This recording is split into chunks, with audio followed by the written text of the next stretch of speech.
Welcome to my purple kitchen. If you want to make a meal that is delicious, nutritious, relatively inexpensive, easy to make, and good left over, you have come to the right place. My husband and I absolutely love this marinated chicken with roasted vegetables and pilaf dinner. I make it at least once a month now, and it makes 10 servings, give or take, so it will feed either you and a significant other for several days, or a big family for 1 or 2 nights. So let's get started. Okay, the first thing we are going to do is roast the veggies, because that takes the longest. You can make lots of different kinds of roasted veggies. It's a pretty versatile recipe. Just take any veggies that cook in roughly the same amount of time, chop them up at the same size, put them in a casserole dish, douse them in olive oil and salt and spices, and roast them in the oven until they are done. It's a really easy and tasty technique. So I'm gonna preheat the oven. So the veggies I'm using for this application are onion. This is like 2/3 of an onion that I already had cut open from different recipes. Carrots, I'm just gonna polish off the rest of this 5-pound bag that I already had. And cauliflower. I chose these veggies because they're pretty healthy and they're easy to find all year round in grocery stores, at least where I live. And they're also quite hearty. I've had this bag of carrots for several weeks and they didn't go bad. So I'm gonna start by cutting the onion. As Chef John would say, pick a size and stick with it. Trying to cut it at an angle where you can see what I'm doing with the camera I have positioned. And as I cut them, I'm going to put them in a casserole dish.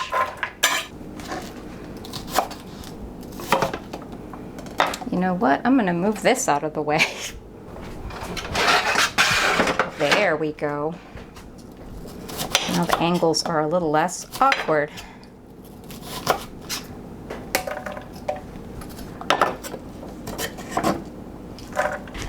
Okay, for these carrots, I like to chop off the tips and chop off the heads.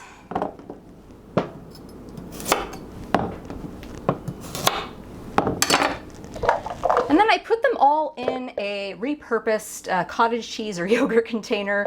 This is where I keep all of my carrot, onion, or celery scraps, sometimes parsnips, sometimes parsley.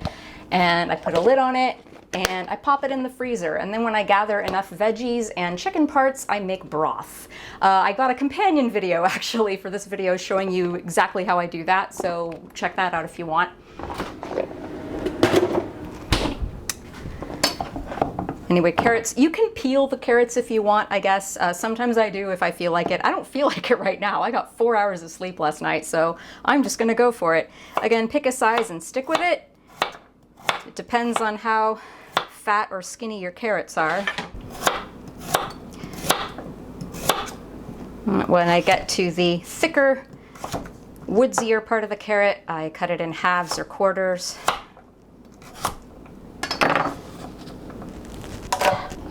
And I'll do the other 2 carrots off camera later, but I don't want to have to reset up the shot all over again, so I'm gonna work on the cauliflower a little bit. So cauliflowers, you can of course buy a frozen cauliflower, like florets, and just use those. I don't think those will roast up as nicely.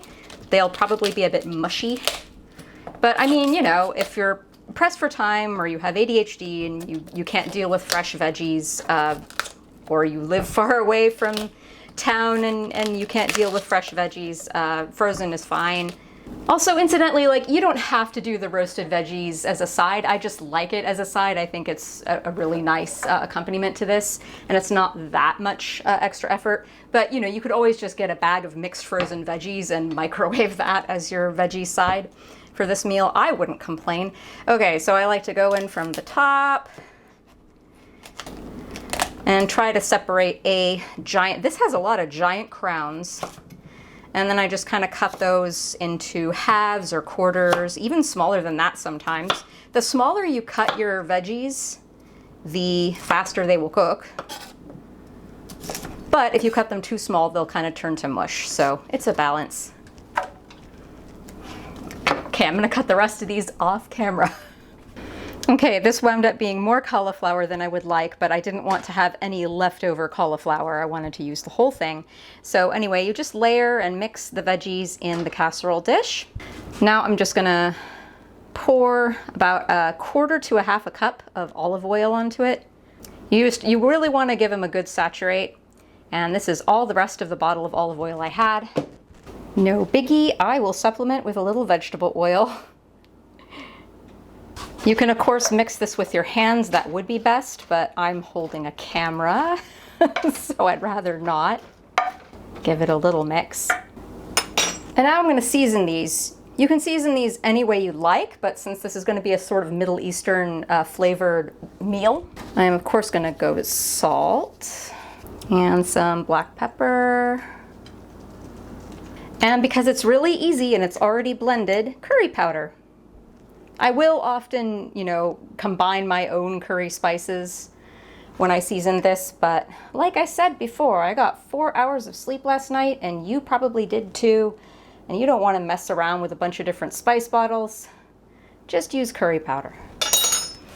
It's delicious. Give it a toss. We're gonna toss this a few times. Whoop, oven's preheated. We're gonna toss this a few times while it roasts for the next half hour to an hour. How long you roast it will depend on so many other factors, so I don't want to give you a definite roasting time. It depends on how small you cut your veggies, what kind of veggies you're roasting, and like how roasted you want them. I like to roast them until like a lot of the water has evaporated and they're sweet and nutty. There. And then we attempt to lift it with one hand. It's very heavy. Put it in a 425 degree oven for hopefully only a half hour to 45 minutes. Okay, we're gonna make the pilaf next, but before we do, I'm gonna prep the pan that we're going to roast our chicken on, because actually we're gonna broil our chicken. So you can, of course, broil the chicken just on this cookie sheet, but then this cookie sheet will be a nightmare to clean afterwards. So we're gonna coat it in foil.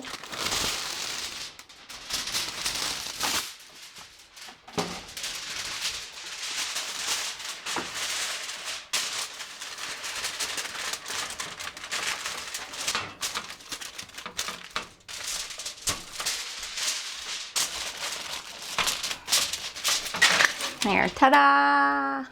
Okay, now we're going to make the second component of the meal, the pilaf. If you're pressed for time and you want to do a simpler version of this, just like cook a pot of rice, but instead of using water, use chicken broth and add some curry powder. And you'll have something somewhat similar. Actual pilaf is a lot nicer. So I have this very large, heavy-duty, high-rimmed skillet on medium-high heat, more like medium. And I'm gonna make like a double, triple recipe of this so that we can eat it leftover. I'm gonna start with some chicken fat that I rendered. That just reinforces the chicken flavor and makes it delicious. I don't know, I'm putting like a tablespoon or two of fat in there. Don't be afraid of fat. Fat is flavor. And this fat was basically free. So for pilaf, you need pasta and rice. For the pasta component, you can of course use orzo, but I am using in this old pickle jar that I've cleaned out. I love these pickle jars, by the way. They sell these Vlasic, like super large jars of pickles at Winco, and I buy them, like we like pickles as well, but I buy them specifically to use them to keep my grains and like pastas and stuff. So this is some thin spaghetti that I got at the bulk section of Winco. And then for my rice component, I like to use basmati rice for pilaf. Any long grain rice will do. But anyway, like I said, orzo is, you know, more like the pilaf you'll find in restaurants. Orzo is more expensive than thin spaghetti though, and I grew up having pilaf like this with broken pieces of thin spaghetti. So I'm gonna do broken pieces of thin spaghetti. So the pan is not quite up to temperature yet, but that's okay. And just get the little pieces of spaghetti into the fat. And like, I never use a recipe when I make pilaf. I use kind of the basic ratio of 1 cup of rice to 1.5 cups of liquid, except I add like an extra cup, half a cup of liquid to compensate for the pasta. Since I'm making 2 cups of rice, that means I will need about 4 cups of liquid, and I'm gonna use chicken broth that I made. So you want to do like, I don't know, half a cup to a cup of pasta with your 2 cups of rice. And it is already starting to brown. So let's start moving it around. When my dad used to make, or at his house when they used to make pilaf, oftentimes some of the bits of pasta would blacken. They would just straight up burn. It didn't ruin the pilaf, it was still fine. But be careful, keep it moving.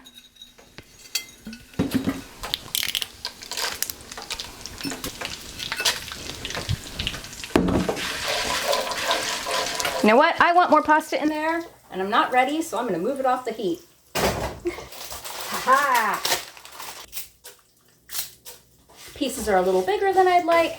They're not all uniform and perfect and pretty, but that's okay because I'm a home cook. And food doesn't have to be perfect. But yeah, ideally you would have broken up your pasta before you started cooking it in the oil so that it would all cook at the same rate. But you know, I actually kind of like some of my bites having some pieces that are more brown than others. I hate technical difficulties. Okay, the pasta has turned a lovely golden brown, so now I'm going to add the rice. 2 cups of basmati rice. And we are going to toast the rice a little bit as well. I probably could have added that a little bit earlier, but I was fumbling around with my camera. Sorry for all the meta commentary on cameras and stuff, but this is my first time trying to film an episode like this in the new kitchen. If it's a disaster, I'll go back to the old format where I'm just holding my phone like this the whole time, but I don't know. Wanted to try something new since I have a nicer kitchen now. Oh, I love the contrast in colors.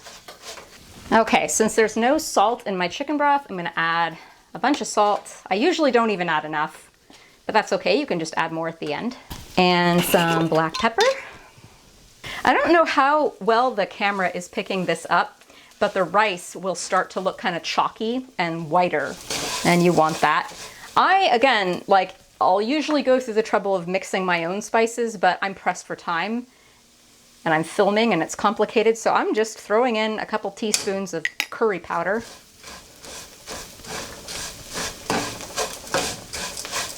I know it's like, if you're actually from the Middle East or India, you don't really use curry powder necessarily. I mean, maybe modern cooks in those regions use curry powder. I don't know, let me know if you're from those regions. Let me know if you use curry powder in your cooking.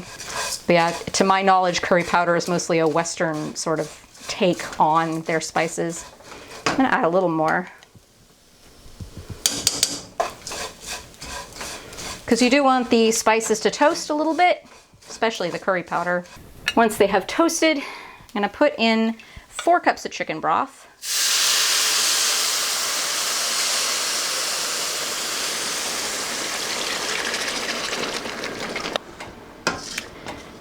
Stir to just make sure nothing is sticking to the bottom. And then you'll have to fiddle around with the heat a little bit to keep this at a very low simmer to cook. But you want to cover that and cook that for about, rice typically cooks for 20 minutes, but I find pilaf takes a bit longer, so I always allow about a half hour for it to cook. By then, hopefully our veggies will be about done, and we're going to be starting our chicken soon. It's been cooking for about 15 minutes, and I'm just giving it a little stir to redistribute everything. It's looking beautiful. Okay, the veggies have been roasting for about half an hour.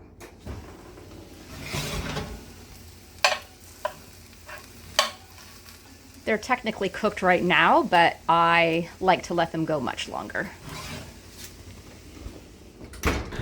Okay, the pilaf has about another 10 to 15 minutes to go.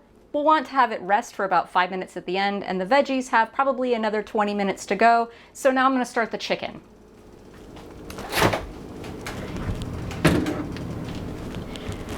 So in here, I have 10 boneless, skinless chicken thighs that have been marinated in 3/4 of a cup of yogurt. It looks very ugly, but here it is. They've been marinating in 3/4 of a cup of yogurt and a bunch of spices. half of a large lemon juiced, a tablespoon of garlic powder, 2 teaspoons of thyme, 2 teaspoons of cumin, 2 teaspoons oregano, 2 teaspoons coriander, 1 tablespoon garam masala, 1 teaspoon black pepper, and 3.5 teaspoons of salt. I have to credit Brian Lagerstrom for this recipe, not like he needs my help getting promoted, but anyway, it's his recipe for chicken shawarma basically, but we like eating it just as a side with pilaf and the veggies. Of course, my husband would love to have it as shawarma, but I don't feel like making shawarma. But you could totally do that if you wanted. But anyway, I made this morning and I let it marinate in the fridge for about 8 hours by now, I guess. That's about as long as you want to marinate it. And of course, just like with the pilaf and the veggies, if you don't want to bother with all of those different spices, you don't want to make an investment and buy that many, just use a jar of curry powder or garam masala only. It'll still taste really nice. Definitely add salt still, but you know, it works. All right, so what we're going to do, again, since this is Brian's recipe, technically I'm not gonna like get too much into the weeds on how to make this, but you basically lay it out on this foil covered sheet and then you broil it for about 10 minutes each side until they're nice and done. It's okay if we have the broiler on with the veggies underneath. They need to roast at a high temperature anyway. So I'm gonna actually turn up the broiler now and I just lay the chicken pieces onto the cookie sheet, awkwardly suspended in the air so that you can hopefully see what I'm doing. There are lots of things, incidentally, that people do when they cook on camera that they don't do when they're cooking normally. So if you ever have an impulse to make a comment like, why are you holding the cookie sheet that way or whatever, it's like, so you can hopefully see it on camera, that's why. Oh, incidentally, if you're a vegetarian and you want to make a meal like this, but you know, you don't want to eat the chicken, obviously, what I would do is I would just dump a couple cans of drained chickpeas into the roasted veggie bake and maybe add some diced potato to that. Serve that with pilaf cooked in veggie broth instead of chicken broth, and then maybe a dollop of vegan yogurt on the side. I think that would work really nice as a vegetarian version of this meal. Okay, I'm going to do the rest of this off camera. Okay, here they are in all their glory. So if you've never broiled things before, woo, let's steam up my camera. So I have one of the racks very close to the broiler element. See that's the light of the oven. Ignore the oven light. That glowing red thing at the top, that's the broiler. So you want to put the thing that you're broiling close to the element, and careful, it is very, very hot. And then ideally you do not shut the oven door all the way because that might turn off the broiler element. The way ovens work is if it gets hot enough, the element turns off. And we want the element to stay on. So what I do is I prop the oven door open with a wooden spoon, like that. So you want to cook it about 10 minutes on one side and then we'll flip them. Meanwhile, I think my pilaf is about done, so I'm just gonna check it. It's gotten quite dry, so if it's not done, I'm gonna need to add a little water to help it along, but I'm just gonna taste it. It's done. And it's salty enough. That's a first for me. All right, turn that off. Okay, it has been 10 minutes. And I've been keeping an eye on this chicken every few minutes. Look at how gorgeous that is. Well, hi, Kaylee Button. It's not dinner time yet. Sorry. Going to give them a quick flip while my husband's cat walks around my ankles and tries to distract me. Not anywhere near as beautiful on this side, but we will get it nice and charbroily. So yeah, you want to cook these thighs about 8 to 12 minutes per side, and like I said, watch them. It really depends on how big your thighs are. Okay, Kaylee, you're making me nervous. Go away. Ooh. Don't like having cats nearby when I'm opening oven doors, especially if those ovens are very hot. For another 10 or so minutes, keeping an eye on it. And silly me, prop your door open with a spoon. Okay, I think we're done. Oh, beautiful. I'm gonna take that off camera so I can use both hands because it's heavy and very hot.